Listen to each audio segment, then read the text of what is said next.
En 2023, j'ai fait un peu plus de 40 000 euros de CA en tant que freelance marketing, mais le problème, c'est que j'ai fini en burn-out. Alors qu'à peine 2 ans plus tard, en 2025, j'ai fait 200 000 euros de CA, toujours toute seule. Cette fois-ci, j'ai beaucoup plus kiffé mon année et surtout, j'ai réussi à limiter mon temps de travail, puisque là, je travaillais en moyenne entre 3 et 5 heures par jour, 4 jours par semaine.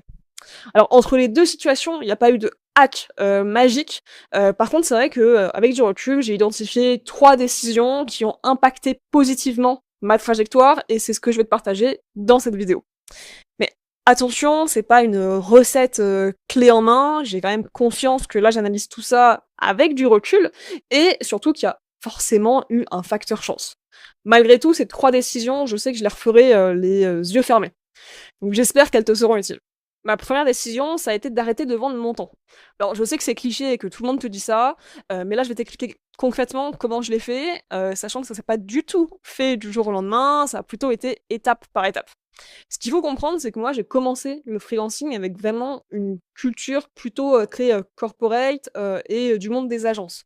Donc j'ai vraiment commencé à vendre mon temps au TJM. Ce que je facturais, ce qu'on appelle le TJM, c'est le taux journalier moyen, c'était vraiment, du temps, de mise à dispo de moi et de mon expertise. Au début, j'ai même, signé, plutôt, des contrats qui sont presque du, salariat déguisé, puisque j'avais un client qui me rapportait, bah, à lui seul, 8 000 € par mois. Et ensuite j'en ai rajouté quelques-uns, mais franchement, je vendais, presque ma semaine de travail, quoi. Alors le contraste avec la situation actuelle, il est énorme, puisque maintenant, j'ai un accompagnement en ligne, qui est un accompagnement groupé, sur lequel je prends entre 10 et 20 personnes à chaque fois. Ça dure 1 mois, je les accompagne à créer, une offre scalable, justement, et à la vendre, donc à faire leur premier lancement commercial rentable. Et en fait, que j'ai 10, 15, 20, voire même 30 personnes pendant ce mois d'accompagnement, ça change assez peu ma charge de travail. Donc vraiment, rien à voir, j'ai réussi à, bah, sortir de la vente de temps. Cela dit, ça s'est pas du tout fait d'un coup. Alors j'ai conscience que ça peut faire très peur de changer de modèle quand on est freelance et qu'on a plutôt une culture classique de son métier. En revanche, ce que je peux te dire, c'est que ça marche sur absolument tous les secteurs et même si tu as l'impression que tes clients, ils viennent vers toi pour du sur-mesure et pour de l'accompagnement individuel. Moi, j'ai accompagné, une coach carrière, qui me disait: «Mais en fait, dans mon domaine, tout le monde fait du sur-mesure individuel, hyper personnalisé». Finalement, on a mis en place un mentorat de groupe, ça a super bien marché. Dès la première édition, elle a fait 44 000 € de CA, ce qui représentait, à peu près la moitié de son CA annuel avant. Donc elle a fait ça en à peine 6 semaines de bootcamp, tu vois? C'est vraiment incroyable. Et vraiment je l'ai vu sur, des niches extrêmement variées, du, B2C, perte de poids par exemple, du B2B sur la mise en place de CRM, sur, des choses, encore plus larges comme, l'apprentissage de l'intelligence artificielle et cetera. Mon conseil, en revanche, si ça te fait peur notamment, c'est, de pas être all-in sur cette nouvelle offre, mais simplement de faire ça en parallèle de ton activité de freelance.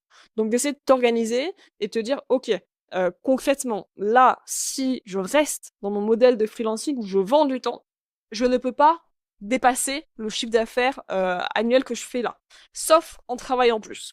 Donc je vais plutôt, m'aménager un petit peu de temps dans ma semaine pour investir sur du long terme, garder quelques clients de prestat, parce que ça rassure, forcément, c'est du CA dont tu as besoin, là, à court terme et en parallèle, développer une vraie offre scalable. La vendre une première fois et tu verras qu'à partir du moment où tu as des gens qui te payent, non pas pour que tu fasses pour eux, ni pour être accompagné en one-one avec toi, mais qui te payent pour accéder à ta méthode et qui sont prêts à vivre une expérience groupée dès lors qu'ils arrivent quand même à avoir des résultats parce que fondamentalement, il n'y a pas de raison qu'ils en aient pas. Bah là, ça va, déverrouiller un truc dans ta tête et tu verras que la bascule, tu vas la faire toi-même, progressivement, peut-être sur plusieurs mois, mais petit à petit, tu arriveras à sortir de la vente de temps. La deuxième décision qui m'a aidé à passer le cap des 200 000 € de CA, toute seule sur internet, ça a été d'emprunter de la visibilité à des gens plus connus que moi. En fait, tout le monde te dit qu'il faut développer ton personal branding et je suis complètement d'accord avec ça, mais je pense qu'on, surestime complètement le fait de développer sa visibilité sur internet. Ça, c'est un game de long terme, qui franchement prend du temps, demande de l'énergie, demande aussi des investissements. Moi, c'est le game sur lequel je suis aujourd'hui parce que je vais chercher les 500 000 puis 1 million de CA et je sais que j'ai besoin de plus de visibilité pour ça. Mais avant ça, simplement pour aller chercher 200 000, 300 000 euros, tu n'as pas besoin de plus de visibilité. Ce dont tu as besoin, c'est de plus de crédibilité. Donc moi, ce que j'ai fait, c'est très simple. Je me suis dit, personne ne me connaît, j'ai pas d'audience. Comment je fais pour que les gens aient quand même envie de me faire confiance? Eh bien, je me suis associée à des leaders de leur industrie qui sont très visibles sur internet. Moi, j'ai toujours plutôt misé, sur le canal, LinkedIn, donc j'ai fait en sorte de travailler avec des top voice. Donc des gens qui sont ultra visibles, qui ont, 50 000, 80 000, même mon plus gros client, il a plus de 130 000 abonnés sur LinkedIn. C'est, le big boss de sa niche et c'est ce qui m'a permis, en fait, de, devenir crédible et d'attirer à moi des clients, même si, moi, j'avais une toute petite audience. Pour te citer quelques noms, j'ai accompagné Thibault Louis, qui est, le big boss de LinkedIn francophone. Également Laurine Demer, qui a un accompagnement business pour les femmes et qui est très visible sur LinkedIn et sur Insta. J'ai aussi accompagné Isabelle Faure, qui est sur, la thématique de la perte de poids. Également Benoît Crijol, qui, lui est le big boss sur, les sujets de qualité industrielle. Donc c'est hyper niche, mais il a, beaucoup d'abonnés sur LinkedIn, sur ce sujet-là. Et c'est juste quelques exemples. Et si tu te demandes comment je suis allée les chercher, tout simplement, en allant les rencontrer sur des événements et c'est comme ça que j'ai pu, signer d'abord une première personne, puis une deuxième. Je suis pas en train de te dire qu'il faut, absolument que tu aies signé, tous les big boss, de ton domaine, avant de pouvoir lancer ton offre scalable. En revanche, si tu as au moins une ou 2 éléments de preuve sociale vraiment solides, ça va te permettre de compenser le fait d'avoir une petite audience et peu de visibilité. Donc pour mon premier bootcamp, j'ai pas dit: «Coucou, c'est moi la boss, de mon domaine parce que j'ai, 10 000 personnes qui me suivent sur, YouTube et 100 000 sur Instagram». J'ai simplement dit: «En fait, je maîtrise mon sujet parce que j'ai accompagné les meilleurs de leur domaine et qu'ils ont eu des résultats avec moi». Et ça m'a permis de remplir ma première édition, de bootcamp, donc une offre, scalable, d'arrêter de vendre mon temps, du coup. Et derrière, évidemment, il y a un effet boule de neige. Parce que, tu as accompagné, plusieurs personnes, donc tu collectes plein de preuves sociales d'un coup, ça s'alimente tout seul et c'est de plus en plus facile de vendre les éditions suivantes, à condition, évidemment, d'avoir une bonne offre qui répond à un vrai problème et que tu délivres vraiment de la valeur à tes clients. Et la troisième décision, ça a été d'investir massivement sur, moi, sur mes compétences et sur mon mental. Alors je sais que ça peut avoir l'air un peu bullshit de parler de mindset en 2026 parce que tout le monde le fait, parce que certains le font de manière un peu, trop wouhou, pour moi. Mais, la vérité c'est que si, tu es déjà bon dans ton domaine, que tu as des résultats de tes clients et que tu restes bloqué dans un modèle de freelancing où tu vends ton temps alors que tu sais très bien, je sais que tu sais déjà, que, c'est pas ce qui te permettra d'aller chercher plus de chiffre d'affaires, de t'épanouir davantage et de retrouver du temps libre, c'est probablement parce qu'il y a un blocage là-dedans. Et je parle en connaissance de cause parce que moi j'ai vraiment procrastiné pendant des mois avant de lancer mon bootcamp. Alors que franchement j'en avais marre, hein, de vendre de la presta, done for you comme on dit. Je sentais que je pouvais gagner plus autrement et j'arrivais pas à passer à l'action. J'avais plusieurs blocages. Le premier, c'est que j'étais persuadée que si je n'exécutais pas pour mes clients, donc si je faisais pas tout de A à Z, ils auraient pas de résultat. Alors qu'en fait, c'était une forme de en fait, c'est comme si je me sous-estimais, parce que j'étais pas convaincue dans ma capacité à formaliser mon savoir-faire dans une méthode, duplicable que, mes clients allaient pouvoir exécuter eux-mêmes. Donc ça, il a fallu, que je le déconstruise et ensuite que je gagne, en confiance. J'avais un autre blocage sur le fait de vendre cher aussi. Je me suis dit: «Non mais, si les gens, ils payent», alors à l'époque, je vendais mes prestats marketing entre 5 000 et 10 000 €. Je me disais: «OK, si les gens ils payent, 5 000 à 10 000 € pour que je fasse tout pour eux, de A à Z, puis c'est, de l'individuel, ultra personnalisé, sur mesure, comment je vais les faire payer, cher pour un accompagnement collectif?» Donc au début, je me suis dit: «Mais je peux pas vendre ça plus de quelques centaines d'euros». Alors qu'évidemment, je peux et aujourd'hui je le vends plusieurs milliers d'euros, mais il a fallu déconstruire cette croyance-là. Et c'est juste 2 exemples. Mais en fait, il y en a plein. Il y en a énormément, des blocages potentiels. Tu as peut-être les mêmes que moi ou tu en as peut-être d'autres. Ce que je peux te garantir, en tout cas, c'est qu'il faut que tu passes à l'action, donc trouve une manière qui te force à passer à l'action et ensuite investis, massivement sur, ton mindset parce que tu verras que c'est ça qui va débloquer, tes prochains paliers de croissance. Alors petite précision, quand je te dis d'investir sur toi et tes compétences, je suis pas en train de te dire de collectionner des formations et des accompagnements business. Parce que je connais des entrepreneurs qui font ça et en fait, c'est juste une excuse pour procrastiner.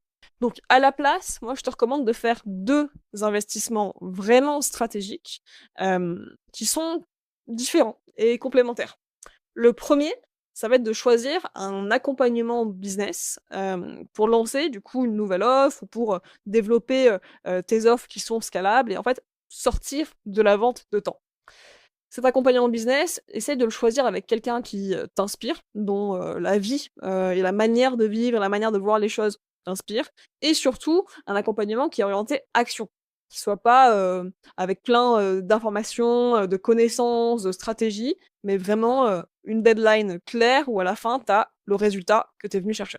Et le deuxième investissement que tu peux faire, c'est, d'aller chercher du coaching, plutôt mindset du coup, donc état d'esprit, donc tout ce qui va te permettre de lever tes blocages. Moi, j'ai fait appel à une coach qui s'appelle Ophélie de Zutter, qui était extraordinaire. Je te la recommande.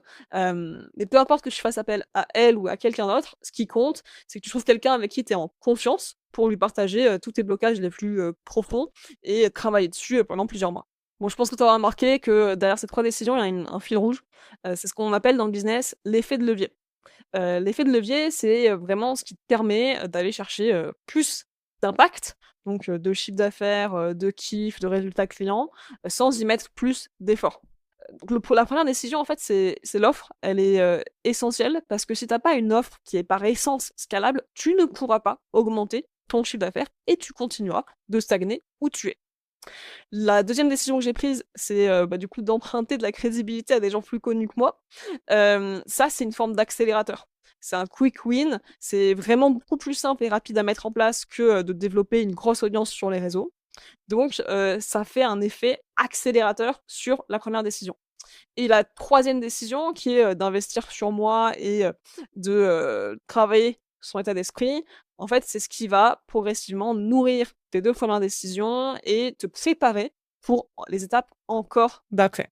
Donc j'espère qu'avec cette vidéo, tu y vois plus clair sur, comment casser le plafond de verre du freelancing et si tu te reconnais dans la moi de 2023, si tu es freelance, que, tu es bon dans ton domaine, que tu arrives à délivrer des résultats pour tes clients, mais que tu es coincé dans la vente de temps, et que tu veux en sortir, que tu veux, vraiment aller chercher, plus pour, accompagner plus de gens, avoir plus d'impact sur ton marché, plus d'argent et aussi plus de temps libre, et ben, n'hésite pas à me contacter parce que, c'est ce que j'ai fait pour moi, mais c'est aussi ce que j'ai, permis à des, dizaines d'entrepreneurs de faire.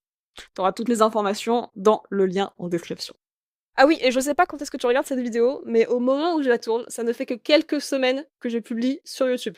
Donc, si tu trouves que cette vidéo t'a apporté de la valeur, bah, s'il te plaît, lâche un like ou un commentaire pour me le dire. Je suis sûre que ça va me motiver.